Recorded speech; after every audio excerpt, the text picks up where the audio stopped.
Hello students, मैं Nimish Kumar, assistant professor in chemistry at government PG college Kota. Government PG college Kota के YouTube channel पर आपका स्वागत करता हूं। बेटा, हम आज बीएससी पार्ट फर्स्ट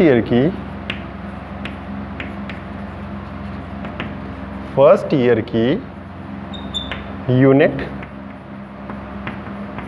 सेकंड पढ़ने जा रहे हैं, जिसका नाम क्या है बेटा? जिसका नाम है गैसियस स्टेट। इसका नाम है बेटा गैसियस स्टेट।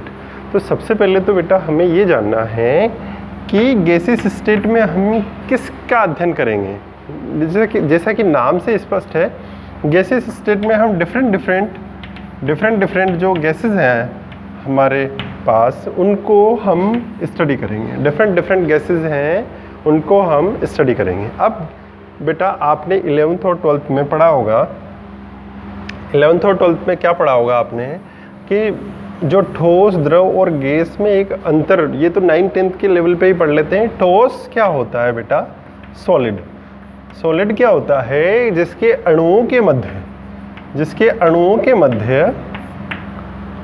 मध्य आकर्षण बल अधिक होता है। ठीक है बेटा, यानी कि ठोस क्या होता है? जिसके अणुओं के मध्य आकर्षण बल अधिक होता है। अब द्रव ले लो। यहाँ पे द्रव क्या होगा बेटा? अणुओं के मध्य आकर्षण बल ठोस की अपेक्षा कम होता है, परंतु गैस की अपेक्षा अधिक होता है। गैसीय अणुओं की अपेक्षा अधिक होता है। और इसमें थर्ड, जो कि जिसे ही हम पढ़ने जा रहे हैं, यानी कि जिसमें गैसीय अणुओं में गैसीय पदार्थ की अवस्था क्या होती है? जिसमें अणुओं के मध्य आकर्षण बल बिल्कुल कम होता है, बिल्कुल न्यून होता है, यानी न्यूनतम आकर्षण बल होता है। ठीक है बेटा, यानी कि गैसीय अणुओं के मध्य गैसीय अवस्था वह अवस्था होती है जिसमें अणुओं के मध्य आकर्षण बल न्यूनतम होता है। यानी कि बेटा अणु बहुत डिस्टेंस पे पाए जाते हैं। इस तरीके से बेटा ये अणु पाए जाते हैं दूर, यानी कि आकर्षण बल कुछ है ही नहीं। आकर्षण बल बहुत नेग्लिजिबल है, बहुत कम है। अणुओं के मध्य जो आकर्षण बल है बेटा, वो बहुत कम है। ठीक है बेटा, अब दूसरी परिभाषा में ये देखते हैं हम बेटा कि जो ठोस है वो क्या होता है? जिसका आकार और आयतन निश्चित होता है। ठीक है बेटा, हमने यही पढ़ा है पिछली क्लासों में। ठोस पदार्थ वह पदार्थ होता है जिसका आकार और आयतन निश्चित होता है। गैसियस पदार्थ वो होता है जिसका न तो आकार निश्चित होता है, न ही आयतन निश्चित होता है। ठीक है बेटा, जिसका न तो आकार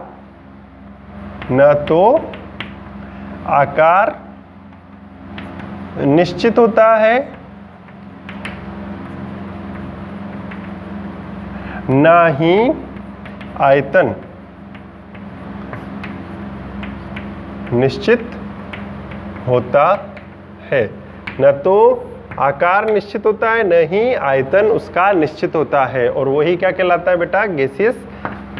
गैसीय पदार्थ कहलाता है। ठीक है बेटा, अब ये सिंपल जानकारी हमने गैसीय पदार्थों के बारे में ली, यानी कि उसके अणुओं के मध्य में ठोस गैसीय अवस्था वह अवस्था होती है जिसके अणुओं के मध्य आकर्षण बल न्यूनतम होता है। दूसरा, गैसीय पदार्थ वह होता है जिसका न तो आकार निश्चित होता है, न ही आयतन निश्चित होता है।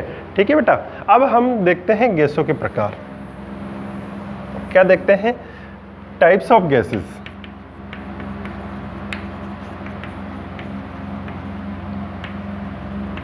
ठीक है बेटा, फर्स्ट में हम पढ़ेंगे आइडियल गैसेस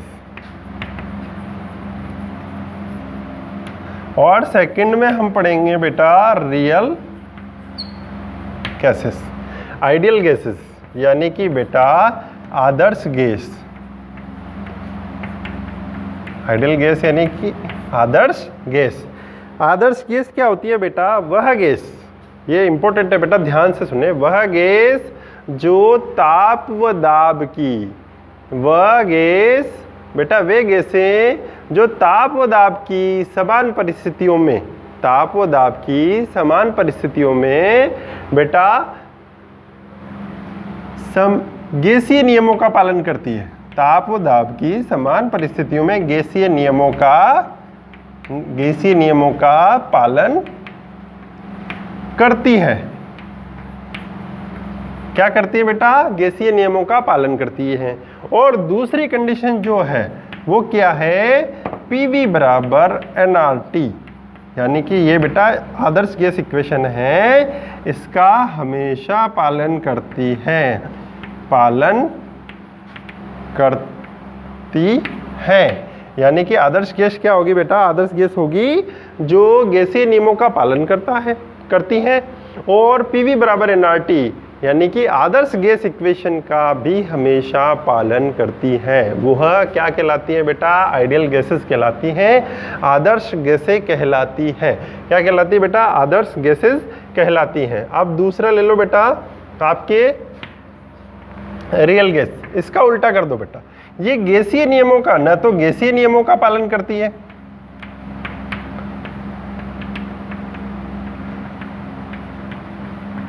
न तो गैसीय नियमों का पालन करती है, और ना ही बेटा ये PV बराबर nRT जो आदर्श गैस इक्वेशन है उसको भी फॉलो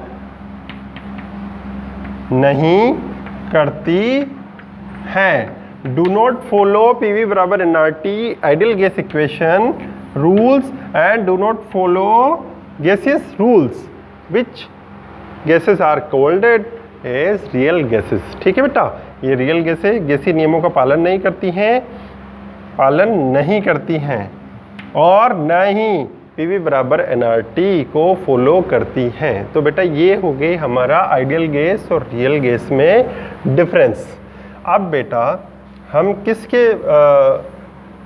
पर आधारित हमने ये पढ़ी है परिभाषा? एक तो गैसियस लॉ,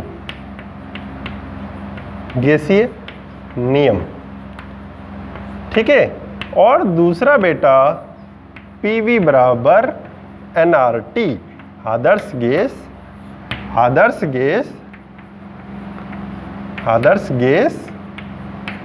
इक्वेशन, आदर्श गैस इक्वेशन। तो सबसे पहले बेटा हम गैसीय नियम पढ़ेंगे, फिर PV बराबर nRT, उन गैसीय नियमों से आदर्श गैस इक्वेशन को कैसे डेराइव किया जाता है उसके बारे में भी हम जानकारी प्राप्त करेंगे। ठीक है बेटा, उसके PV बराबर nRT कैसे निकलेगा उसके बारे में भी हम जानकारी प्राप्त करेंगे। तो सबसे पहले बेटा गैसियस लॉ, गैसीय नियमों का हम पढ़ते हैं। गैसियस लॉ क्या होते हैं? डिफरेंट टाइम पे बेटा विभिन्न वैज्ञानिकों ने गैसियस लॉ को परिभाषित किया है, जिसमें सबसे पहला है बेटा बॉयल्स लॉ। बॉयल्स लॉ क्या कहता है बेटा? बॉयल्स लॉ क्या कहता है कि निश्चित ताप पर किसी गैस की निश्चित मात्रा का आयतन, देखो बेटा क्या कह रहा है? निश्चित ताप पर किसी गैस की निश्चित मात्रा का आयतन। ठीक है बेटा, देखो यहां पर निश्चित ताप पर किसी गैस की निश्चित मात्रा का आयतन उसके दाब के व्युत्क्रमानुपाती, यानी कि इन्वर्सली प्रोपोर्शनल होता है। समझ रहे हो बेटा? बॉयल्स ने क्या नियम दिया कि निश्चित ताप पर, टेम्परेचर को हम कांस्टेंट माने, निश्चित ताप पर किसी गैस की निश्चित मात्रा का आयतन उसके दाब के व्युत्क्रमानुपाती होता है। यानी कि बेटा इसको अगर हम इस तरह से लिखें, V proportional to 1/P, V proportional to inversely proportional, अगर इसको पढ़े हम तो V proportional to V directly proportional to 1/P और V inversely proportional to pressure. ठीक है बेटा, इस तरीके से देखेंगे। अब V बराबर हमने ले लिया KP, देखो बेटा कांस्टेंट, इसको हटाने से कांस्टेंट आ जाएगा हमारे पास, और पी वी बराबर के आ गया हमारे पास। ठीक है, तो यहाँ से क्या निकल जाएगा, P1 V1 बराबर P2 V2। ये कहाँ से आ गया हमारे पास, ये कहाँ से आ गया बेटा, ये हमारे पास आ गया बोयल्स लॉ से। ठीक है बेटा, यानी कि PV बराबर हमारे पास कांस्टेंट आ गया, और ये कहाँ से आया, ये आया है हमारे पास इस बोयल्स लॉ से, ये आया है हमारे पास इस बोयल्स लॉ से, PV बराबर कांस्टेंट। ठीक है बेटा, फर्स्ट लॉ आपका हो गया बोयल्स लॉ। सेकेंड लॉ हम पढ़ रहे हैं चार्ल्स लॉ। बेटा ये बोयल्स लॉ में एक ग्राफ भी बनता है, वो इस तरीके का ग्राफ बनता है हमारे पास। किस तरीके का ग्राफ बनता है, इस तरीके का ग्राफ बनता है। ठीक है बेटा, इस तरीके का ग्राफ हमारे पास बनता है। ठीक है, PV बराबर nRT, और ये ग्राफ इस तरीके से बनता है बेटा V और P में, तो V proportional to 1/P, V proportional to हम क्या कर देते हैं 1/P। ठीक है बेटा, इस तरीके से हमारे पास ग्राफ बन जाएगा। सेकंड लॉ हम पढ़ेंगे बेटा चार्ल्स लॉ।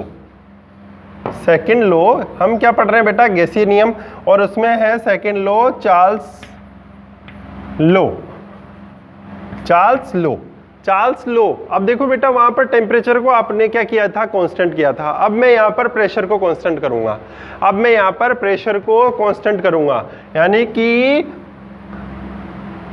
प्रेशर को कांस्टेंट मान लें, तो जो किसी गैस के निश्चित समान मात्रा का आयतन, किसी गैस के निश्चित मात्रा का आयतन, किसी गैस के निश्चित मात्रा का आयतन टेम्परेचर के समानुपाती होगा।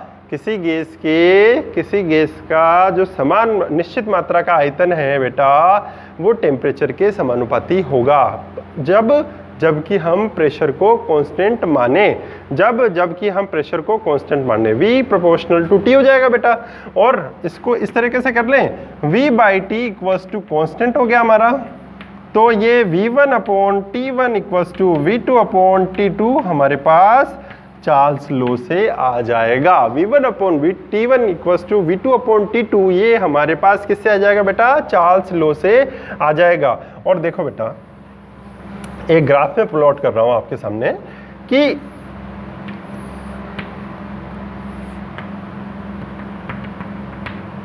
ये जो है बेटा, ये -273 डिग्री और 5 मिनट पर है आपके टेम्परेचर पे, -273.1 डिग्री सेंटीग्रेड पे है, और ये आपका वॉल्यूम ले लें, इधर टेम्परेचर ले लें आप, और ये ग्राफ हमारा किस पे आ गया बेटा, V प्रोपोर्शनल टू T, और जो ये बता रखा है ये जगह है वो V0 है, V0 है, यानी कि 0 डिग्री सेंटीग्रेड पे क्या हो जाएगा, V0 अगर उसका मान ले हम वॉल्यूम, तो ये ग्राफ इस तरीके से आ जाएगा बेटा। यानी कि यदि 0 डिग्री ताप पर किसी गैस का आयतन V0 हो, तो निम्न सूत्र की सहायता से T डिग्री सेंटीग्रेड पर बेटा जो वॉल्यूम है उस गैस का वो निकाला जा सकता है।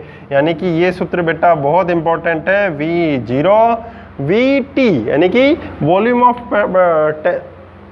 ऑफ T, यानी कि T डिग्री सेंटीग्रेड पर बेटा volume V0 into 1 plus T degree centigrade divided by 273.1। ठीक है, इससे हम क्या निकाल लेंगे, T डिग्री सेंटीग्रेड पर उस गैस का वॉल्यूम क्या आएगा, ये हम इस सूत्र की सहायता से निकाल सकते हैं। ठीक है बेटा, अब देखिए लास्ट नियम है, गैसीय नियमों में लास्ट नियम है बेटा, क्या है आपके आवोगाद्रो नियम। आवोगाद्रो नियम बेटा, जो हमने फर्स्ट नियम पढ़ा बॉयल्स लॉ, उसमें हमने क्या किया बेटा, टेम्परेचर को कांस्टेंट मान लिया, और V प्रोपोर्शनल टू 1/V आ गया, P आ गया था हमारे पास। दूसरा नियम हमने पढ़ रहे हैं, उसमें बेटा हम मान रहे हैं बेटा आवोगाद्रो नियम, जो बॉयल्स लॉ पढ़ा उसमें प्रेशर को को किसके इन्वर्सली प्रोपोर्शनल माना हमने बेटा, आयतन के, यानी कि V प्रोपोर्शनल टू 1/P, ये आ गया बॉयल्स लॉ में। चार्ल्स लॉ में टेम्परेचर के डायरेक्टली प्रोपोर्शनल आ गया वॉल्यूम। ठीक है बेटा, कैसे आ गया? क्योंकि वहां पर हमने प्रेशर को क्या माना था? कांस्टेंट माना था। अब हम देखो बेटा, अवोगाद्रो नियम क्या कहेगा हमारे पास, ताप व दाब की समान परिस्थितियों में विभिन्न गैसों के समान आयतनों में उपस्थित, देखो बेटा यहाँ पर एक, वहां पर देखो टेम्परेचर को और प्रेशर को वो कांस्टेंट माना था, अब यहाँ पर दोनों को, ताप व दाब की समान परिस्थितियों में किसी गैस में उपस्थित, ताप व दाब की समान परिस्थितियों में विभिन्न गैसों के, किसी गैस में नहीं, विभिन्न, बेटा ये अलग अलग, विभिन्न गैसों के समान आयतन में, विभिन्न गैसों के समान आयतन में उपस्थित अणुओं की संख्या समान होती है। देखो बेटा, अवोगाद्रो नियम क्या बोलता है हमारे को कि ताप व दाब की समान परिस्थितियों में विभिन्न गैसों के समान आयतन में उपस्थित अणुओं की संख्या समान होती है। अणुओं की संख्या क्या होगी बेटा? समान होगी, यानी कि V प्रोपोर्शनल टू n, यानी कि विभिन्न गैसों के समान आयतन में उपस्थित अणुओं की संख्या समान होगी। उपस्थित अणुओं की संख्या क्या होगी बेटा? समान होगी। और जब कब होगी ये? ताप व दाब की समान परिस्थितियों में। ताप व दाब की समान परिस्थितियों में बेटा क्या होगा, हमारे पास क्या नियम आ जाएगा कि विभिन्न गैसों के समान परिस्थितियों, ताप व दाब की समान परिस्थितियों में विभिन्न गैसों के आयतनों में उपस्थित अणुओं की संख्या समान होती है। V प्रोपोर्शनल टू क्या आ जाएगा बेटा? V प्रोपोर्शनल टू n हमारे पास आ जाएगा एट टेम्परेचर और प्रेशर को हम जब कांस्टेंट माने। इस प्रकार बेटा हमने आज डिफरेंट गैसेस लॉ को पढ़ा। डिफरेंट गैसेस लॉ को इसलिए पढ़ा कि हम रियल गैस और आइडियल गैस में डिफरेंशिएट करना चाहते हैं। आइडियल गैस वो होती है जो गैसीय नियमों का पालन करती है, और आइडियल गैस PV बराबर nRT एक गैस इक्वेशन को भी फॉलो करती है, उसको भी संतुष्ट करती है। और रियल गैस न तो वो गैसीय नियमों का पालन करती है और न ही वो PV बराबर nRT वाली जो इक्वेशन है उसको फॉलो करती है। Thank you so much.